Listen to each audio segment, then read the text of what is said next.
Assalamualaikum warahmatullahi wabarakatuh. Jumpa lagi bersama Konten Belajar ID. Kali ini Konten Belajar ID akan memberikan video pembelajaran tentang Bahasa Indonesia kelas 8 kurikulum 2013. Kali ini kita membahas pada bab ke-6, yaitu teks ulasan dengan subbab yang kedua atau subbab B, menjelaskan kembali teks ulasan.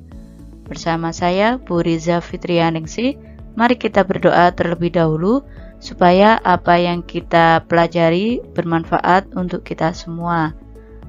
Baiklah, kita mulai video pembelajaran pada pertemuan kali ini.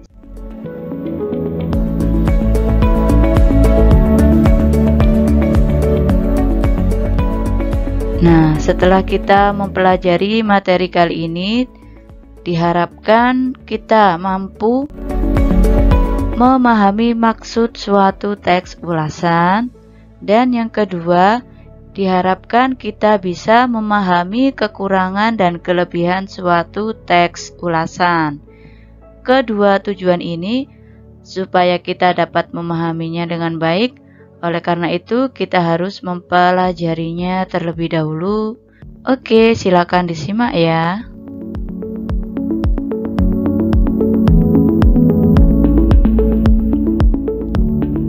Oke, langsung saja materi yang pertama, yaitu tentang maksud suatu teks ulasan, yaitu di sini nanti menjelaskan kaitannya dengan isi dari teks yang diulas tersebut.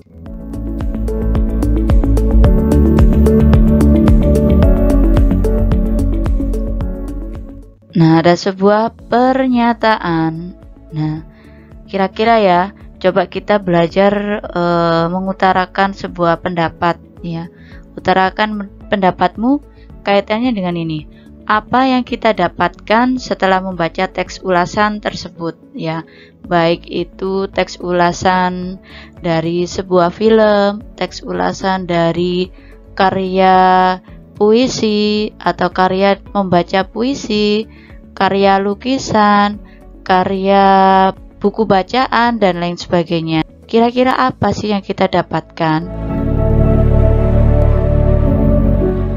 Nah, salah satunya ya yang bisa didapatkan, yang pertama pastinya kita dapat menambah wawasan atau pengetahuan kita terkait karya yang diulas oleh penulis. Itu ya poin utamanya. Kemudian poin tambahannya kita dapat memahami ya kekurangan dan kelebihan dari karya yang kita baca, seperti itu. Jadi dengan banyaknya halaman, misalkan kaitannya dengan karya buku ya, ada 500 halaman ya.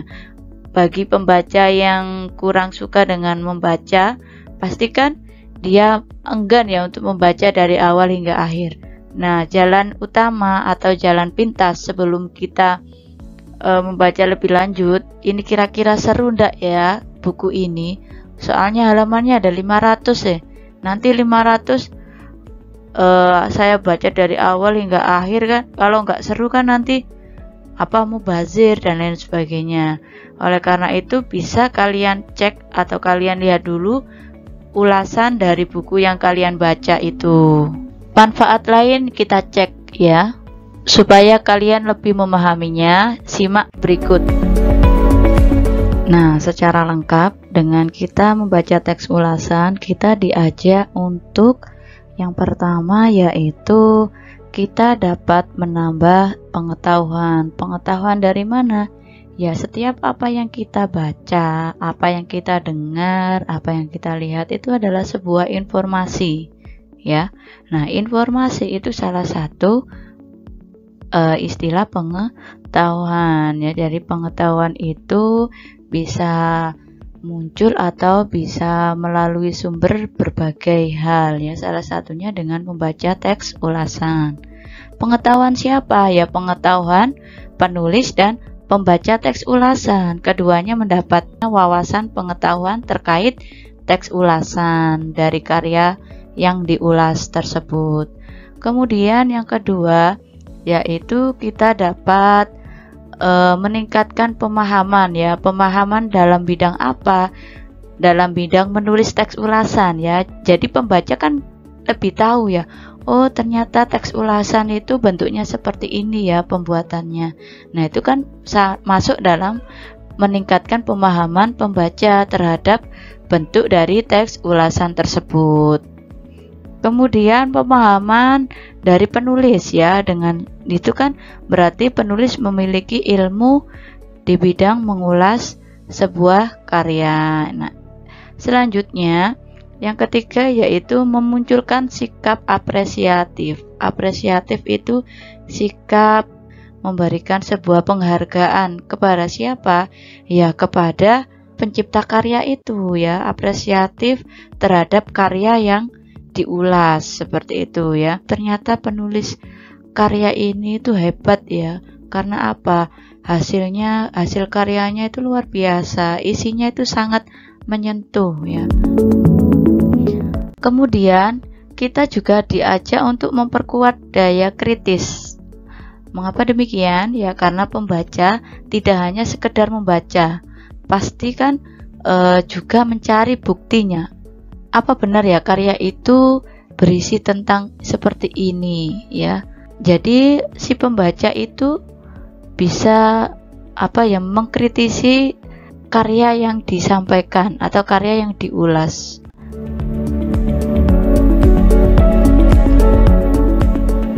Nah, ini saya memiliki salah satu contoh ya. Nah, kira-kira ini ulasan dari karya apa? Karya buku, karya film, karya puisi, atau lainnya? Coba kita lihat ya di identitas yang ada di awal ini. Nah, ini adalah identitas ya. Judulnya Bad, kemudian bintangnya adalah Ine Febrianti, Elmani, dan lain sebagainya. Sutradara Arya Kusumadewa, ada produser, skenario, fotografi, produksi, dan durasi. Nah, kira-kira kalau identitas seperti ini masuk dalam kategori apa? Perfilman atau perbukuan? Ya, benar ya, ini masuk salah satu contoh dari mengulas perfilman ya, yaitu filmnya yang berjudul Bad. Bad itu dari kata apa ya? Mari kita simak ya. Silakan dibaca. Saya mengupas inti ya dari cerita ini. Kalau ingin lebih detailnya nanti silakan dibaca.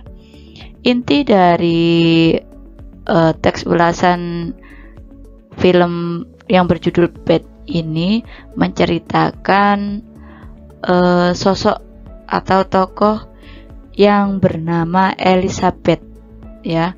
Ini kisah cinta yang tragis antara Beth dengan Pesta ya.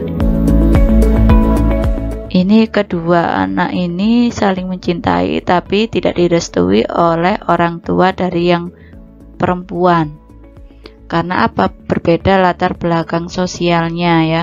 Untuk yang perempuan itu dia ayahnya seorang jenderal, dan untuk yang laki-lakinya yang bernama Pesta ini orang yang biasa saja seperti itu. Kemudian karena tidak direstui, Pesta itu jadi frustasi ya dia memakai narkoba dan akhirnya dia masuk penjara seperti itu. Kemudian si Beth ini juga tidak kuat ya, karena mereka saling mencintai kemudian dipisahkan. Akhirnya si Beth ini juga menderita stres ya. Stres karena ya akibat itu tadi ya, menanggung penderitaan kisah cintanya itu yang berakhir tragis seperti itu. Kemudian dari keduanya ini dengan suasana yang sama, yaitu dia dipertemukan kembali tapi di rumah sakit jiwa, di mana rumah sakit jiwa ini berisi orang-orang terpilih ya dari beragam kejiwaan yang diderita oleh pasien dari rumah sakit jiwa. Dari gila politik, ada yang gila menjadi gila jabatan, ada yang gila menjadi penyair dan lain sebagainya. Nah, dari sini diceritakan keadaan di rumah sakit jiwa itu, kemudian pandangan rumah sakit jiwa terhadap masyarakat ya. Jadi orang yang lepas atau yang keluar dari rumah sakit jiwa itu pastikan memiliki pandangan khusus ya. Nah, itulah kisah ya. Kisah akhirnya ternyata ini sutradara dari film ini atau Arya Kusumadewa ini lebih memilih kisah-kisah yang pahit ya dibanding karya Garin yang menggambarkan realitas sosial yang sisi kehidupan yang manis-manis, yang bahagia-bahagia saja. Oke. Nah, kita coba menafsirkan isi dari teks tersebut ya.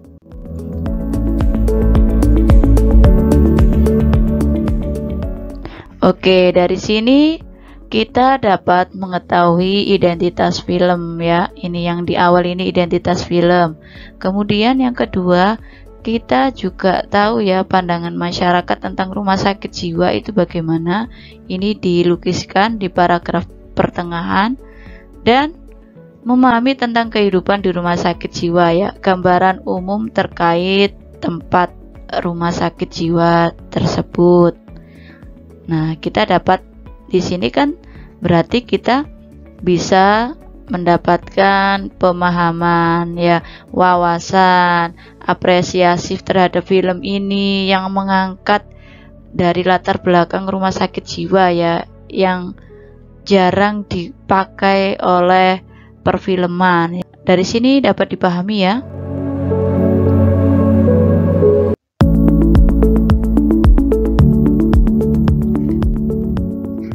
Oke, selanjutnya ya kita menganalisis kesesuaian kalimat ya. Ini saya punya kalimat, kira-kira dari cerita itu mana ya yang sesuai dan tidak sesuai. Untuk film Bad yang A ya, film Bad merupakan film alternatif yang kaya makna.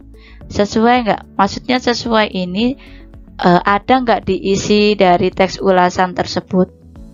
Ya, ini sesuai karena ada dalam isi cerita. Kemudian dari awal hingga akhir Bad hanya mengambil satu setting, yaitu kehidupan di suatu rumah sakit jiwa. Benar ya di sini, karena apa ya, mengambil setting atau latar belakang hanya di rumah sakit jiwa saja, tidak menceritakan tempat yang lain. Selanjutnya, film Bad bercerita tentang kisah cinta yang tragis antara Bad dengan Pesta. Benar sekali ya, ini adalah konflik utamanya dari film Bad. Selanjutnya, Bad jadi gila lantaran tak kuat menanggung derita akibat aborsi paksa. Benar atau tidak sesuai? Sesuai atau tidak sesuai? Ya, tidak sesuai karena isi ceritanya dia itu menanggung derita itu akibat dipisahkan oleh kedua orang tuanya karena tidak disetujui. Kemudian yang terakhir yaitu Bad merupakan gambaran tentang kian sempitnya ruang di masyarakat yang patut dijadikan tempat untuk berrekreasi. Benar? Ini tidak sesuai ya, karena penggambarannya adalah rumah sakit jiwa di mana itu berisi kondisi-kondisi manusia yang abnormal ya. Jadi bukan untuk tempat rekreasi ya. Seperti itu, tapi tempat untuk menyesuaikan diri dari yang abnormal menjadi normal kembali, seperti itu.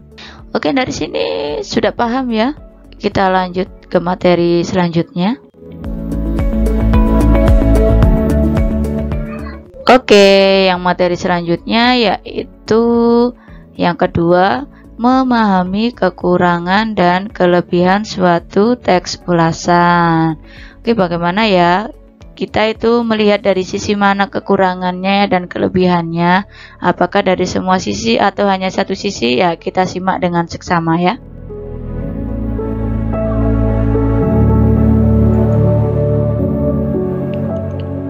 Nah, untuk menilai kekurangan dan kelebihan dari teks ulasan itu bisa dilihat dari mana ya, dari sisi mana ya.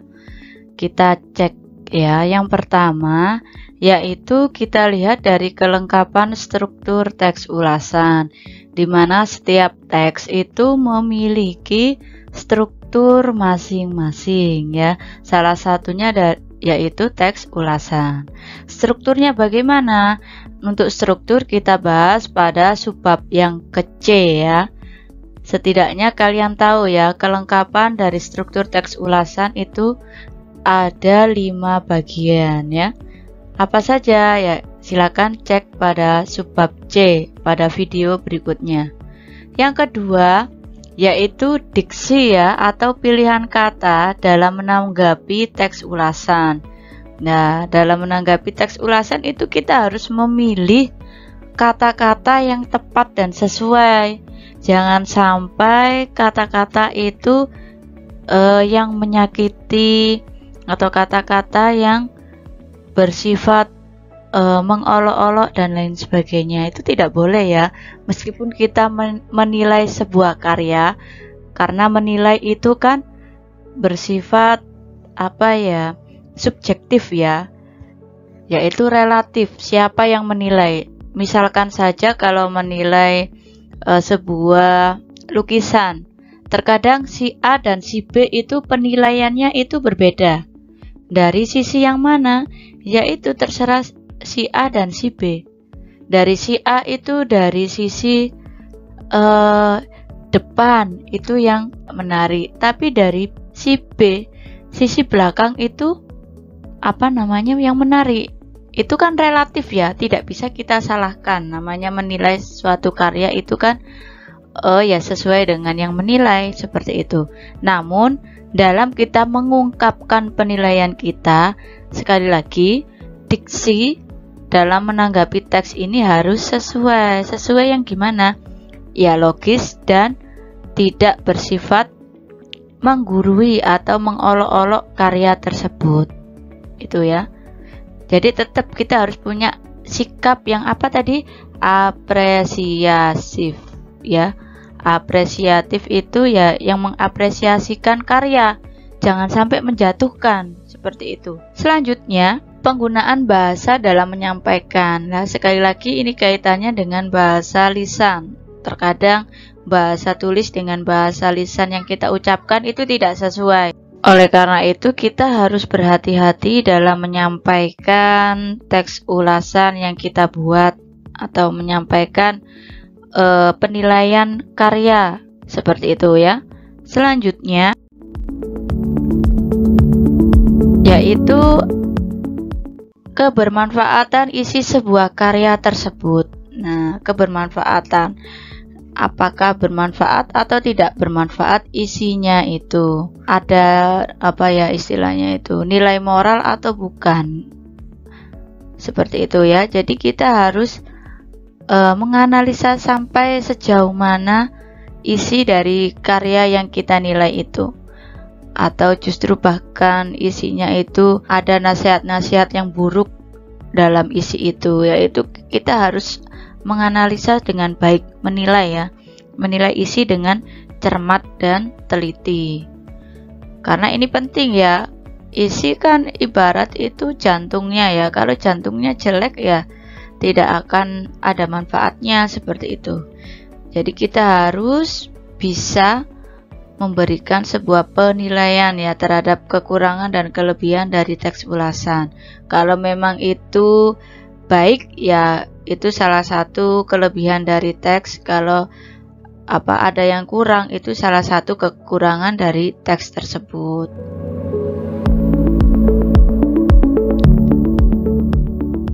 Nah, selanjutnya ini saya memiliki sebuah contoh ya, kita analisis bersama kekurangan dan kelebihan dari teks tersebut. Kalau ini adalah teks ulasan dari sebuah buku yang berjudul Ateis. Kalian tahu ya, ateis itu adalah apa? Itu adalah orang yang tidak mempercayai adanya Tuhan, seperti itu. Apakah ini isinya sesuai dengan judulnya? Silakan dibaca ya dari awal hingga akhir. Nanti kalian bisa tahu ya, menemukan kekurangan dan kelebihan dari teks ulasan tersebut. Apakah selalu ada kekurangan dan kelebihan ulasan tersebut? Pasti ada ya. Pasti ada, karena setiap karya itu pasti memiliki kekurangan dan kelebihan, baik dari segi fisik maupun dari segi isi atau bukunya atau karyanya itu ya. Kalau di sini ini dilihat dari segi isi ya. Jadi ini awalnya dia mengidentifikasi bukunya ya, dari judul, pengarang, penerbit, tahun terbit, tebal halaman. Kira-kira ada kekurangan atau tidak? Pastikan ya, identitas itu suatu hal yang bisa dikenal oleh masyarakat ya. Jangan sampai memberikan identitas yang tidak umum. Contoh saja nama ibu pengarang, itu kan tidak begitu penting ya. Jadi tidak perlu dimasukkan, cukup nama pengarang saja, tidak perlu memasukkan marganya apa, nama orang tuanya apa, itu tidak perlu.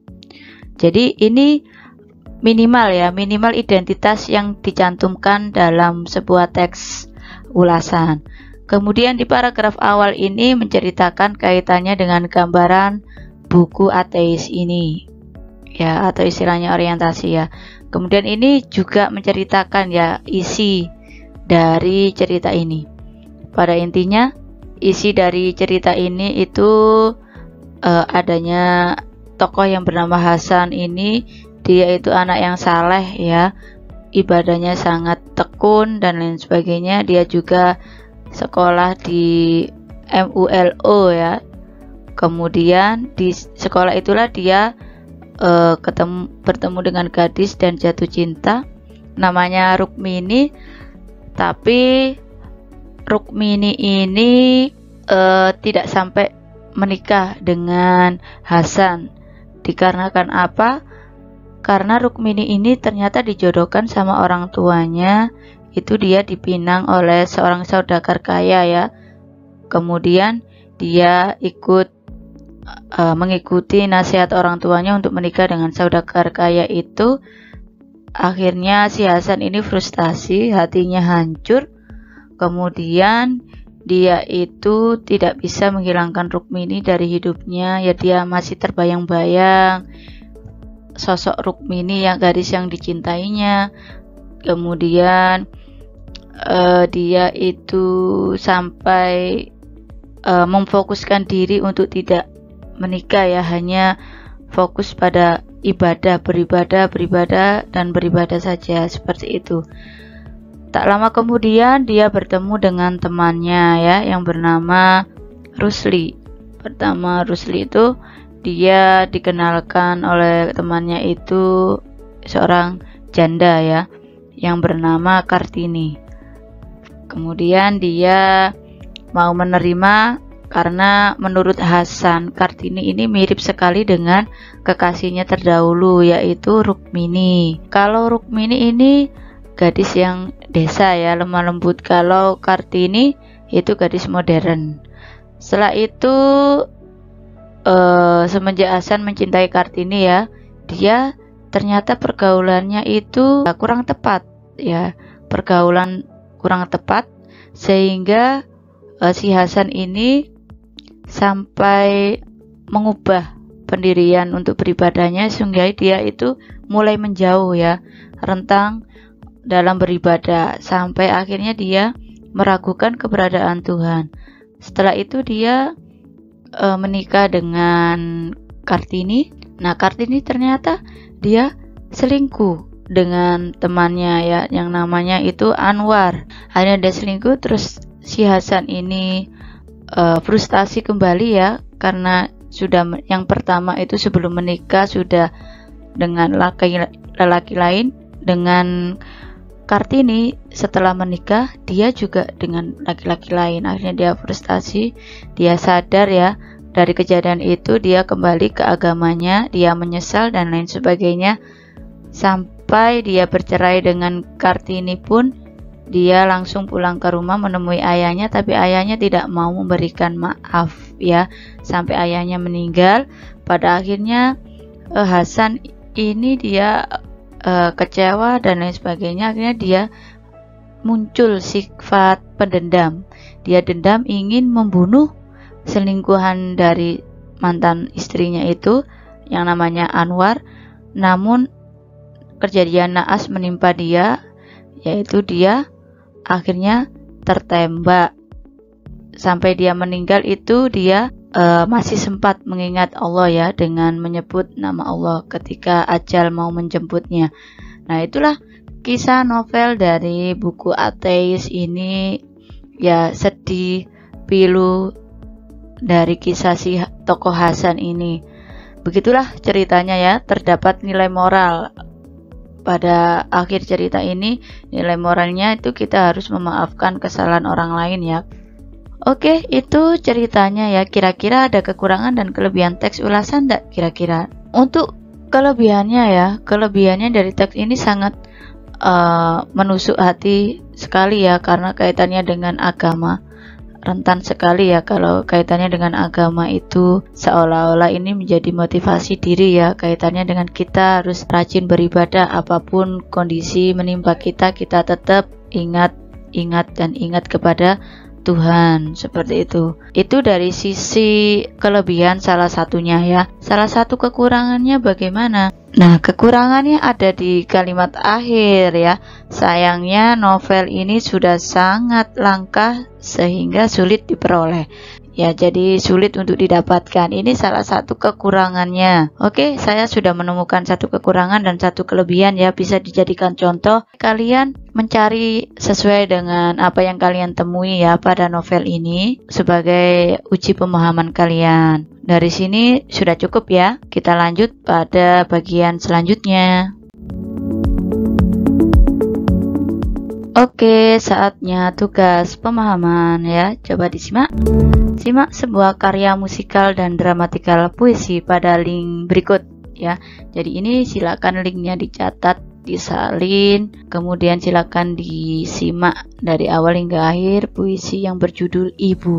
Kemudian setelah kalian menyimak, coba ya kita analisis dari segi mana, bagaimana sesungguhnya sosok ibu sesuai dengan isi puisi tersebut. Nah, coba kalian gambarkan ya dalam bentuk paragraf sosok ibu yang digambarkan atau yang diilustrasikan dari puisi yang disampaikan tadi. Kemudian yang kedua, yaitu silakan temukan ya kelebihan dari kekurangan pada karya musikal dan dramatikal puisi tersebut. Ya, yang dinilai kelebihan dan kekurangannya adalah tampilannya ya. Tampilannya terkait mungkin kostum, pembacaannya, ada yang salah tidak? Kemudian tata panggungnya bagaimana menurut kalian? Kemudian menurut kalian menarik atau tidak secara keseluruhan ya. Coba kalian temukan ya, kalian nilai dari segi kelebihan dan kekurangannya, silakan dijabarkan. Minimal kalian menemukan satu kelebihan dan satu kekurangan pada penampilan musikal dan dramatikal puisi tersebut. Oke, dapat dipahami ya. Oke, terima kasih. Itu tadi video pembelajaran yang dapat saya sampaikan. Semoga dari awal hingga akhir dapat bermanfaat untuk kita semua. Sampai jumpa pada video pembelajaran berikutnya. Tetap di channel Konten Belajar ID. Wassalamualaikum warahmatullahi wabarakatuh.